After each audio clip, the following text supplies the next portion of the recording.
শহীদদের স্মরণে প্রস্তুত জাতীয় স্মৃতিসৌধ। সূর্যোদয়ের সঙ্গে শ্রদ্ধা জানাবেন রাষ্ট্রপতি ও প্রধানমন্ত্রী। বাদ আগেরগুলো নতুন করে আবেদন করতে পারবেন না কেউ, রাজাকারদেরও নাম ঘোষণার দাবি। ভারত টিকা রপ্তানি সাময়িক বন্ধের ঘোষণাতেও সংকটে পড়বে না বাংলাদেশ। শুক্রবারই আসছে আরো 12 লাখ ডোজ। সবশেষ 34 জনের মৃত্যু 23 মে এবং হোয়াইট ওয়াশ এড়ানোর লক্ষ্যে ভোরে সিরিজের শেষ ওয়ানডেতে নিউজিল্যান্ডের মুখোমুখি হবে বাংলাদেশ। টাইগার একাদশে একাধিক পরিবর্তনের আভাস।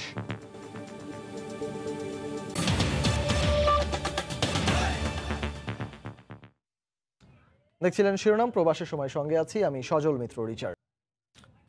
আজ মহান স্বাধীনতা দিবস। সারা বিশ্বের সামনে মাথা উঁচু করে দাঁড়ানোর অর্ধশত বছর পূর্ণ করল বাংলাদেশ। স্বাধীনতার সুবর্ণ জয়ন্তীতে শহীদদের শ্রদ্ধা জানানোর জন্য প্রস্তুত জাতীয় স্মৃতিসৌধ। এবার শ্রদ্ধা জানাবেন ভারতের প্রধানমন্ত্রী নরেন্দ্র মোদী। তাই প্রশাসনও নিয়েছে বাড়তি নিরাপত্তা। শুরু এই দিনেই 9 মাসের রক্তক্ষয়ী যুদ্ধে বীর শহীদদের আত্মত্যাগ স্মরণে সর্বসাধারণের শ্রদ্ধা নিবেদনের জন্য সাভার স্মৃতিসৌধ এখন পুরোপুরি প্রস্তুত। সব ধরনের আয়োজন এরই মধ্যে শেষ করেছে প্রশাসন। এদিকে ঢাকা সফরে এসে ভারতের প্রধানমন্ত্রী নরেন্দ্র মোদীও শহীদদের প্রতি শ্রদ্ধা জানাবেন জাতীয় স্মৃতিসৌধে। তাই ঢেলে সাজানো হয়েছে নিরাপত্তা ব্যবস্থাও, বাড়ানো হয়েছে গোয়েন্দা নজরদারিও। ধুয়ে মুছে পরিষ্কার পরিপাটি, ফুল দিয়ে সাজানো, সিসি ক্যামেরা স্থাপন, লেক সংস্কার সহ সকল কার্যক্রম সম্পন্ন করেছি। হেলিপ্যাড প্রস্তুত রাখার পাশাপাশি প্রতিটি গুরুত্বপূর্ণ স্থানে বসানো হয়েছে সিসি ক্যামেরা। ভিভিআইপিরা আসবেন, বিদেশি মেহমানরাও আসবেন, যার প্রেক্ষিতে আমরা ঢাকা জেলা পুলিশের পক্ষ থেকে ব্যাপক নিরাপত্তা ব্যবস্থা গ্রহণ করা হয়েছে।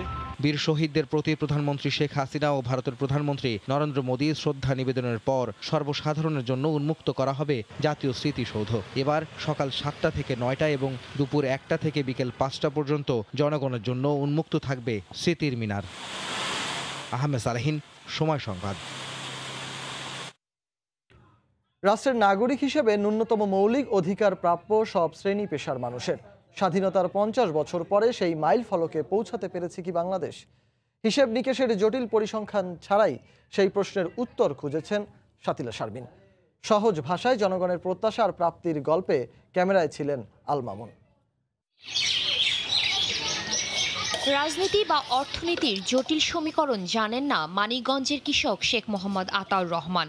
খাওয়া পড়ার মতো অর্থ সংস্থান করতে বছর জুড়ে হাড় ভাঙা খাটুনি তার। তারপরেও প্রশান্তির ছায়া চোখে মুখে। বছরে 3বার ফসল ফলায়, তারপর অনেক ফসল হয় আর কি। ছোট সময় সার পাওয়া যেত, 1 বস্তা সার কয়েকজনের ভাগ করে দিত, আর এখন তো ওই সময় নাই।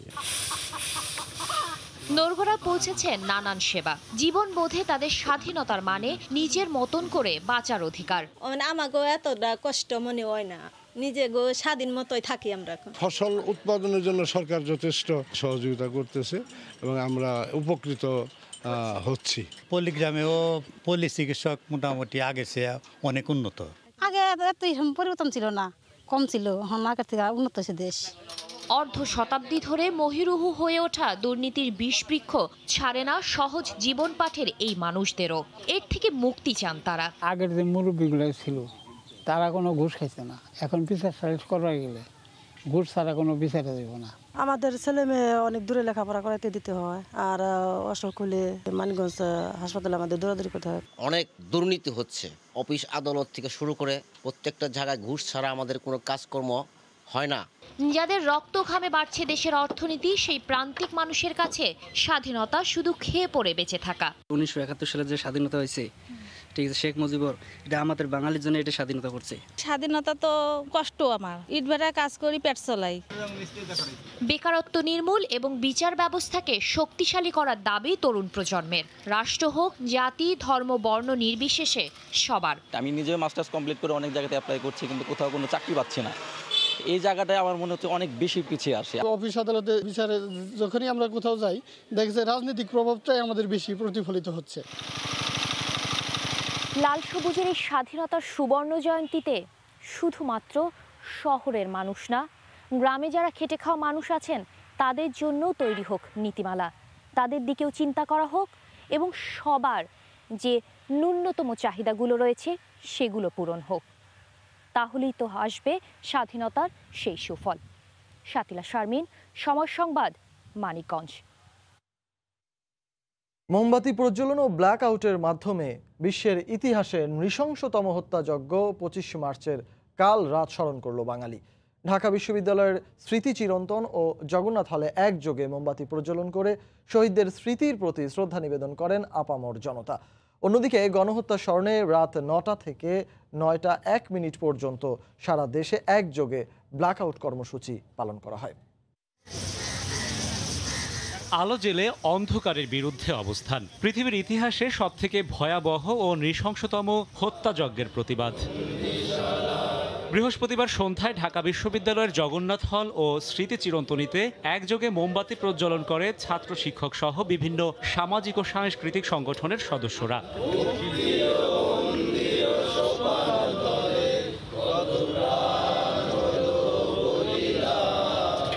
গানের সুরে জাতির শ্রেষ্ঠ সন্তানদের আত্মত্যাগ স্মরণ করা হয়, পাশাপাশি নতুন করে শপথ নেন শহীদদের স্বপ্নের অসাম্প্রদায়িক বাংলাদেশ গড়ার। নিরস্ত্র ঘুমন্ত জাতির উপর যে নির্যাতন চালিয়েছে পাকিস্তানি হানাদার বাহিনী, পৃথিবীর ইতিহাসের সবচেয়ে বর্বরচিত যে ঘটনাগুলোর মধ্যে একটি অন্যতম একটি ঘটনা। মুক্তিযুদ্ধের যে চেতনা, গণতন্ত্র, সমাজতন্ত্র, ধর্মনিরপেক্ষতা এবং জাতীয়তাবাদের যে চেতনা, সেই চেতনাকেই কিন্তু বারবার আঘাত করা হয়েছে বিভিন্ন সময়ে। বাঙালিদের যে তাজা রক্ত দিয়ে আমরা স্বাধীন বাংলাদেশটা পেয়েছি, এটা আমরা তরুণ প্রজন্মের কাছে ছড়িয়ে দিতে চাই। বরাবরের মতো দাবি ওঠে বিশ্ববাসীর কাছে পাকিস্তানের ক্ষমা প্রার্থনার। একই সাথে গণহত্যা দিবসটির আন্তর্জাতিক স্বীকৃতি আদায়েরও দাবি করেন অনেকে।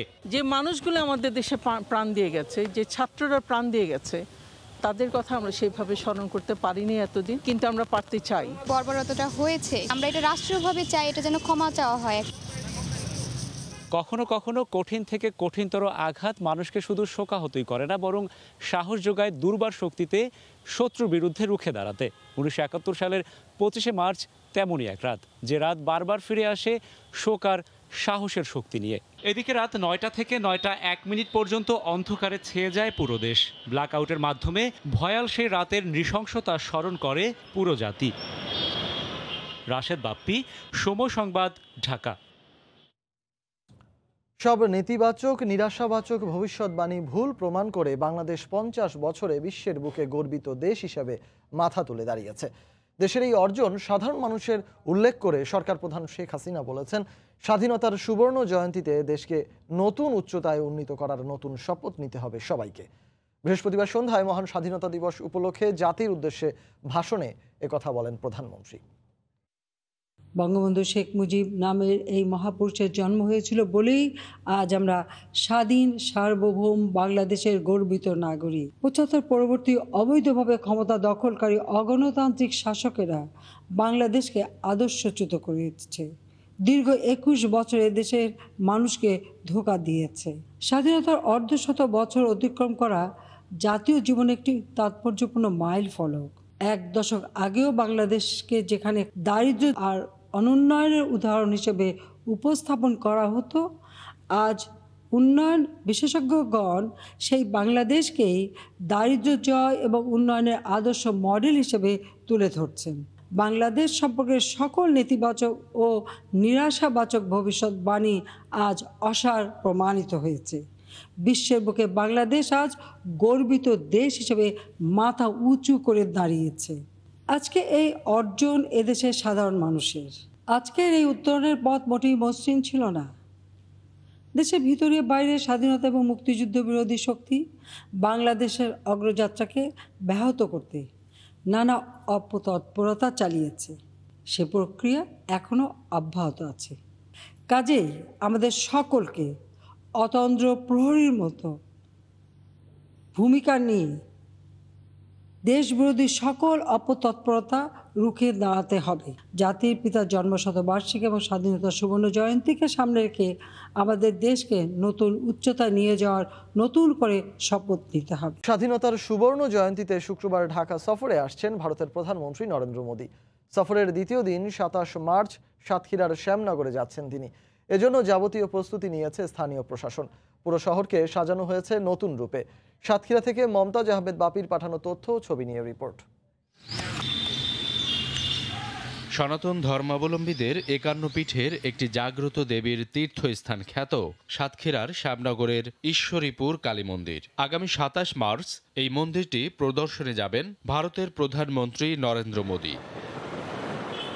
মোদির আগমন ঘিরে পুরো শহরে সাজ ডব। উপজেলার সোবাহান মাধ্যমিক বিদ্যালয় ও তার পাশে ৪টি হেলিপ্যাড প্রস্তুত করা হয়েছে। আর হেলিপ্যাড থেকে মন্দির পর্যন্ত রাস্তার দুধারে টাঙানো হয়েছে বাংলাদেশ ও ভারতের পতাকা। মন্দিরকে রঙে রঙে সাজানো হয়েছে। নরেন্দ্র মোদির আসার খবরে উচ্ছ্বসিত গ্রামবাসীও। ভারতের প্রধানমন্ত্রী আমাদের গ্রামে আসছেন, তাতে আমাদের খুবই আনন্দিত হচ্ছে। ইতিমধ্যেই সকল ধরনের প্রস্তুতি শেষ পর্যায়ে। এখানে আমরা যারা এই এলাকার জনগণ আছি, আমরা সকল ধর্ম বর্ণ নির্বিশেষে আমরা সকলে আনন্দিত, উদ্বেলিত। আনন্দঘন পরিবেশে নিরাপত্তা নিশ্চিতে মোতায়েন রয়েছে বাংলাদেশ ভারত যৌথ বাহিনী। জেলা পুলিশ ইতিমধ্যে সার্বিক নিরাপত্তামূলক ব্যবস্থা গ্রহণ করেছে এবং জেলা পুলিশের পক্ষ থেকে ১৩০০ পুলিশ সদস্য সেখানে দায়িত্ব পালন করবে। অর্ধশতাধিক সিসি ক্যামেরা দিয়ে সার্বক্ষণিক পুরো এলাকায় থাকছে হবে বলে জানিয়েছেন পররাষ্ট্রমন্ত্রী ডক্টর AK আব্দুল মোমেন। বৃহস্পতিবার দুপুরে রাজধানীর গুলশান পার্কে এক অনুষ্ঠানে যোগ দিয়ে তিনি সাংবাদিকদের কথা জানান। মন্ত্রী বলেন, কিছু লোক মোদির আগমনের বিরুদ্ধে অবস্থান নিলেও দেশের বেশিরভাগ মানুষ তাকে স্বাগত জানাতে অপেক্ষা করছে। ভারত এবং বাংলাদেশের সম্পর্ক অত্যন্ত মধুর। কোনো ইস্যুতে আমরা মোটামুটিভাবে কনক্লুড হয়েছে, কোনোটা দেন দরবার চলছে। 5টা প্লাস আর কি, এগুলো আমাদের দেন দরবার করে একটা সমঝোতা এসেছি, সেইগুলো উপরে সমঝোতা স্বাক্ষর হবে। আর বাকিগুলো মাননীয় প্রধানমন্ত্রী দুজনে এই উৎসবে আলাপ করবেন এবং তখনও মনে হয় আমরা কিছু অর্জন করতে পারব। বাংলাদেশের অধিকাংশ জনগণ এই ওনার আশাকে অভিনন্দন জানাচ্ছে। হ্যাঁ, কিছু লোক তো থাকবেই বিরুদ্ধে। আমরা ডেমোক্রেসিতে বিশ্বাস করি, আমাদের তাতে কোন। নিজ দেশে করোনা ভাইরাসের প্রকোপ বাড়তে থাকায় ভ্যাকসিন রপ্তানি স্থগিত করেছে ভারতের সেরাম ইনস্টিটিউট। তবে সরকারিভাবে বিষয়টি বাংলাদেশ এখনো অবগত নয় বলে জানিয়েছেন স্বাস্থ্য সচিব আব্দুল মান্নান। নরেন্দ্র মোদীর সফরের সময় বাংলাদেশকে উপহার হিসাবে ভারত আরও ১২ লাখ ডোজ টিকা দেবে বলেও জানান তিনি। এদিকে IEDCR বলছে, এখন পর্যন্ত যে পরিমাণ ভ্যাকসিন মজুদ রয়েছে তাতে দেশে দ্বিতীয় ডোজ ভ্যাকসিন পেতে কোনো সমস্যা হবে না। দেশে সবশেষ ২৪ ঘন্টায় ৩,৫৮৭ জনের দেহে করোনা সংক্রমণ শনাক্ত হয়েছে, আর মারা গেছেন ৩৪ জন। বিশ্বের সর্ববৃহৎ টিকা প্রস্তুতকারী প্রতিষ্ঠান ভারতের সেরাম ইনস্টিটিউটের সাথে করা চুক্তি অনুযায়ী মাসে ৫০ লাখ করে ৬ মাসে করোনা ভ্যাকসিনের ৩ কোটি ডোজ পাওয়ার কথা বাংলাদেশের। প্রথম মাস ফেব্রুয়ারিতে ৫০ লাখ ডোজ টিকা দেয় সেরাম। চলতি মাসে এখন পর্যন্ত ভ্যাকসিন পাওয়া গেছে মাত্র ২০ লাখ। এছাড়া ভারত সরকারের দেয়া উপহার হিসেবে পাওয়া ২০ লাখ ডোজ সহ মোট ভ্যাকসিন এসেছে ৯০ লাখ। তবে হঠাৎ করে ভারত জুড়ে করোনার প্রাদুর্ভাব বেড়ে যাওয়ায় সাময়িকভাবে ভ্যাকসিন রপ্তানি বন্ধের কথা ভাবছে দেশটি। এখন পর্যন্ত বিশ্বের ৭৬টি দেশে ভ্যাকসিন সরবরাহ করলেও সম্প্রতি যুক্তরাজ্য, ব্রাজিল সহ বেশ কটি দেশে রফতানি বন্ধ করেছে তারা। ধারণা করা হচ্ছে আগামী এপ্রিল-মে পর্যন্ত কার্যকর থাকতে পারে এই স্থগিতাদেশ। তবে স্বাস্থ্য মন্ত্রণালয় বলছে, এখন পর্যন্ত টিকা পাওয়ার বিষয়ে কোনো অনিশ্চয়তা নেই। সেরাম ইনস্টিটিউট রফতানি বন্ধ করে দেওয়ার বিষয়ে আনুষ্ঠানিকভাবে বাংলাদেশকে কিছু জানায়নি বলেও জানান স্বাস্থ্য সচিব। এখন পর্যন্ত দেশে করোনার টিকা নিয়েছেন ৫০,৭০,০০০ মানুষ। শুক্রবার ভারত থেকে উপহার হিসেবে আরও ১২ লাখ ডোজ টিকা পেলে বাংলাদেশে আসা মোট টিকার পরিমাণ দাঁড়াবে ১,২,০০,০০,০০০। সেক্ষেত্রে আগামী এপ্রিল-মে মাসে যারা দ্বিতীয় ডোজ টিকা নেবেন তাদের জন্য প্রয়োজনীয় টিকা মজুদ আছে দেশে। আমাদের কাছে এখন পর্যন্ত ৯০ লক্ষ ভ্যাকসিন আছে এবং এটা ভারত সরকার সম্ভবত এপ্রিল পর্যন্ত বন্ধ করেছে এবং এপ্রিলের পরপরই যদি আমরা ভ্যাকসিন পেয়ে যাই তাহলে আমাদের কোনো সমস্যা হবে না। চলতি মাসে নির্ধারিত ৫০ লাখ ডোজ টিকা পুরো না পেলেও স্থগিতাদেশ কেটে গেলে পরের মাসগুলোতে ভারত সেটা পুষিয়ে দেবে বলে আশাবাদী স্বাস্থ্য মন্ত্রণালয়। হিসান জুয়েল, সময় সংবাদ, ঢাকা। আগামী ২৩ মে খুলবে মাধ্যমিক ও উচ্চ মাধ্যমিক পর্যায়ের শিক্ষা প্রতিষ্ঠান। বৃহস্পতিবার সন্ধ্যায় শিক্ষা মন্ত্রণালয়ের বৈঠকে এই সিদ্ধান্ত নেওয়া হয়। শিক্ষা মন্ত্রণালয় থেকে পাঠানো বিজ্ঞপ্তিতে বলা হয়, বাংলাদেশ সহ সারা বিশ্বে চলমান কোভিড সংক্রমণ বেড়ে যাওয়ায় শিক্ষার্থী, শিক্ষক, কর্মচারী ও অভিভাবকদের স্বাস্থ্য সুরক্ষা ও সার্বিক নিরাপত্তা বিবেচনায় জাতীয় পরামর্শ কমিটির সঙ্গে আলোচনা করে সিদ্ধান্ত নেওয়া হয়।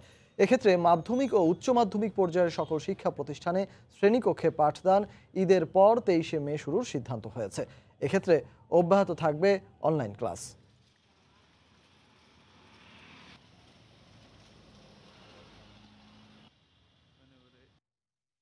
করোনা ভাইরাসে বিপর্যস্ত ব্রিটেন ভ্যাকসিন প্রদানের দিক দিয়ে এগিয়ে রয়েছে অনেকখানি। এরই মধ্যে দেশটির অর্ধেকেরও বেশি মানুষ করোনার প্রথম ডোজ নিলেও পিছিয়ে রয়েছে বাংলাদেশি কমিউনিটি। লন্ডন থেকে শোয়েব কবিরের রিপোর্ট। করোনা মোকাবিলায় গেল বছরের 2রা ডিসেম্বর ফাইজার বায়োনটেকের টিকা ব্যবহারের অনুমোদন দেয় যুক্তরাজ্য। বিশ্বের প্রথম দেশ হিসেবে এই টিকা ব্যবহারের অনুমোদন দেয় দেশটি। এরপর থেকে করোনা ভ্যাকসিন প্রদান দ্রুতভাবে এগিয়ে গেলেও বাংলাদেশি কমিউনিটির মাঝে রয়েছে অনীহা।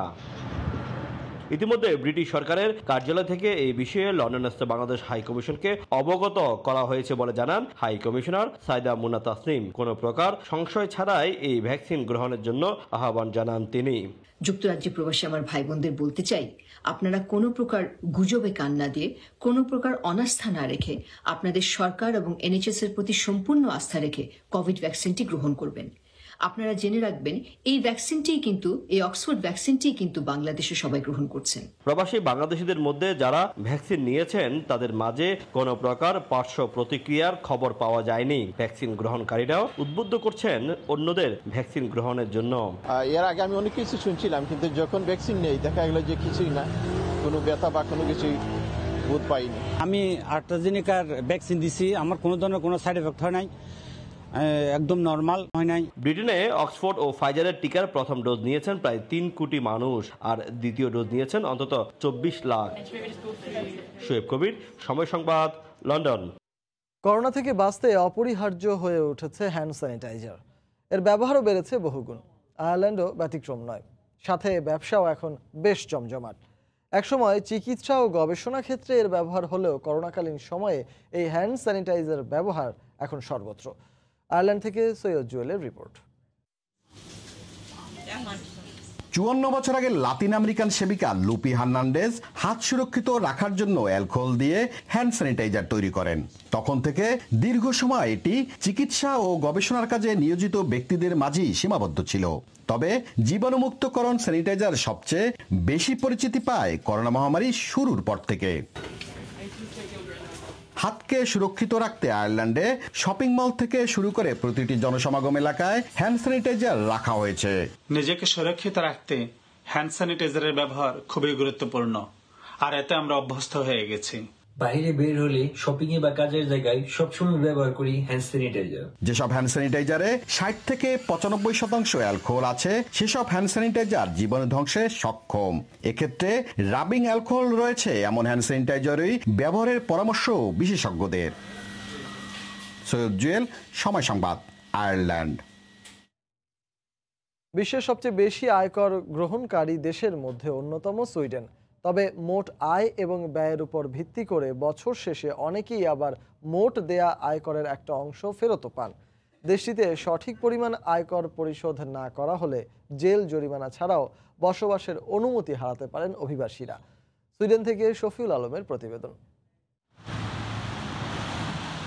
উন্নত জীবন আর ভালো উপার্জনের জন্য সারা বিশ্বে সুপরিচিত সুইডেন। ভালো উপার্জনের পাশাপাশি দেশটির বাসিন্দাদের মাস শেষে মোট আয়ের 20 থেকে 50 ভাগেরও বেশি কর পরিশোধ করতে হয়। তবে আয় এবং ব্যয়ের উপর ভিত্তি করে বছর শেষে একটা অংশ আয়কর ফেরতও পান তারা। সুইডেনে যদিও অনেক টাকা ট্যাক্স পে করতে হয়, কিন্তু এর বিনিময়ে আমরা অনেক সুবিধাও পাই। যেমন আমাদের এখান থেকে চিকিৎসা বাবদ যে খরচ, আমাদের প্রভিডেন্ট ফান্ড, আমাদের পেনশন সব এই ট্যাক্স থেকেই জমা হয়। দেশটিতে আয়কর পরিশোধ না করা অপরাধ হিসাবে বিবেচনা করা হয়। সঠিক পরিমাণ আয়কর পরিশোধ না করলে নাগরিক সুবিধা থেকে বঞ্চিত হওয়া সহ জেল জরিমানাও হতে পারে। অভিবাসীরা হারাতে পারেন বসবাসের অনুমতি। করোনা মহামারীতে অনেক বাঙালি ভাই কিন্তু কাজ করছেন, ফুডেরা এবং উবারে ফুড ডেলিভারি করছেন, এই মহামারীতেও কাজ পাচ্ছেন। তো আপনাদের সবাইকে আমার অনুরোধ থাকবে, আপনারা ট্যাক্স পে করবেন। সবার প্রতি আমার রিকোয়েস্ট, আপনারা অন্তত আপনাদের নিজেদের ট্যাক্সগুলো সঠিকভাবে পেমেন্ট করবেন, মমসগুলো পেমেন্ট করবেন, এবং এগুলো নিজে অনলাইন থেকে বের করে চেক করবেন। না পারলে সরাসরি ইসকাতে বারকাতে যেয়ে চেক করবেন। সুইডেন ইউরোপের বাইরের নাগরিকদের ভ্রমণ নিষেধাজ্ঞার মেয়াদ আগামী 31 মে পর্যন্ত বাড়িয়েছে। তবে বাংলাদেশ থেকে ফ্যামিলি ভিসায় প্রবেশে বাধা নেই। ইউরোপের অন্যান্য দেশের তুলনায় সুইডেনে আয়করের পরিমাণ বেশি হলেও যার পুরোটাই ব্যয় করা হয় প্রভিডেন্ট ফান্ড, পেনশন সহ নাগরিক সুবিধা নিশ্চিতকরণে। আর তাই সন্তুষ্ট জনগণ। শফিউল আলম, সময় সংবাদ, সুইডেন। 25শে মার্চের গণহত্যাকে আন্তর্জাতিক গণহত্যা দিবস ও স্বীকৃতির দাবি আদায়ের লক্ষ্যে বেলজিয়ামের রাজধানী ব্রাসেলসের ইউরোপীয় ইউনিয়ন কমিশনের সামনে জড়ো হয় alliance for international humanity rights এর কয়েকটি মানবাধিকার সংগঠন। এ সময় তারা বলেন, এর আন্তর্জাতিক স্বীকৃতি পেলে ক্ষতিপূরণ দাবি করা সম্ভব হবে। বেলজিয়াম থেকে বিস্তারিত জানাচ্ছেন লুৎফর বাবু। 25শে মার্চের গণহত্যার আন্তর্জাতিক স্বীকৃতি দাবি করেছে alliance international for human rights সহ কয়েকটি মানবাধিকার সংগঠন। গণহত্যা দিবস উপলক্ষে বেলজিয়ামের রাজধানী ব্রাসেলসের ইউরোপিয়ান কমিশনের সামনে তারা একটি প্রতিবাদ সভা করেন। এতে স্থানীয় আওয়ামী লীগের পাশাপাশি বেশ কয়েকটি মানবাধিকার সংগঠনও উপস্থিত হয়। অনুষ্ঠানে উপস্থিত নেতারা বলেন, অপারেশন সার্চলাইট নামে বাঙালি জাতির উপর যে নারকীয় হত্যাকাণ্ড চালানো হয়েছিল তার সাথে আন্তর্জাতিক সম্পৃক্ততা রয়েছে, সে কারণে এটি আন্তর্জাতিক স্বীকৃতি এখন সময়ের দাবি। আমরা স্মারকলিপি দিয়েছি ইউরোপ কমিশনে। আমরা চাই জাতিসংঘ এবং ইউরোপ কমিশনে এটার স্বীকৃতি যদি আমরা পাই, তাহলে আমরা ওরা যে জেনোসাইড করেছিল 1971 সালের 25শে মার্চ, এটার জন্য আমরা ক্ষতিপূরণ দাবি করতে পারি। গণহত্যা দিবসকে আন্তর্জাতিক স্বীকৃতি দেওয়ার জন্য আমরা এখানে দাবি জানিয়েছি। 25শে মার্চে কালরাত্রিতে হানাদাররা যেই হত্যাযজ্ঞ শুরু করেছে এবং সেটা যদি আজকে আন্তর্জাতিক স্বীকৃতি পায়, পাকিস্তানি হানাদাররা যারা সেদিন হত্যাযজ্ঞ করেছে এবং পাকিস্তানি প্রশাসনকে তাদেরকে আইনের আওতায় আনা যাবে। 25শে মার্চ কালরাত্রিতে নিরস্ত্র বাঙালি জাতির উপর পাকিস্তান হানাদার বাহিনী যে নারকীয় হত্যাকাণ্ড চালিয়েছিল, সেই গণহত্যাকে আন্তর্জাতিক স্বীকৃতি দিতে পারলে সেটিকে আন্তর্জাতিক আদালতে নেওয়া সম্ভব হবে এবং তখন এর সাথে যারা যুক্ত ছিলেন তাদের বিরুদ্ধেও আন্তর্জাতিক আদালতে তারা ব্যবস্থা নিতে পারবেন, এমনটাই মনে করছেন alliance for international human rights সহ অন্যান্য মানবাধিকার সংগঠন। বেলজিয়াম ব্রাসেলসের ইউরোপিয়ান কমিশনের সামনে থেকে মোহাম্মদ লুৎফর বাবু, সমসংবাদ। দক্ষিণ আফ্রিকায় বাংলাদেশ আওয়ামী যুবলীগের পূর্ণাঙ্গ কমিটি ঘোষণা ও সংবর্ধনা অনুষ্ঠান অনুষ্ঠিত হয়েছে।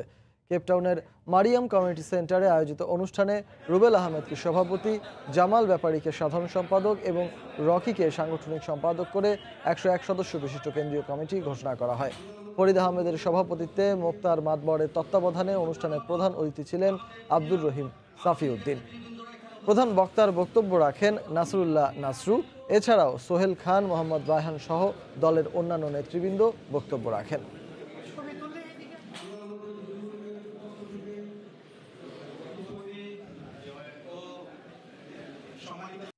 এ পর্যায়ে শীর্ষ সংবাদ জানিয়ে দিচ্ছি আরেকবার। স্মরণে প্রস্তুত জাতীয় স্মৃতিসৌধ, সূর্যোদয়ের সঙ্গে শ্রদ্ধা জানাবেন রাষ্ট্রপতি ও প্রধানমন্ত্রী। বাদ আগেরগুলো নতুন করে আবেদন করতে পারবেন না কেউ, রাজাকারদেরও নাম ঘোষণার দাবি। এবং ভারত টিকা রপ্তানি সাময়িকী বন্ধের ঘোষণাতেও সংকটে পড়বে না বাংলাদেশ। শুক্রবারই আসছে আরো 12 লাখ ডোজ। সবশেষ 34 জনের মৃত্যু। 23 মে খুলছে স্কুল কলেজ। এই ছিল প্রবাসের সময়ে, সঙ্গে থাকুন সময়।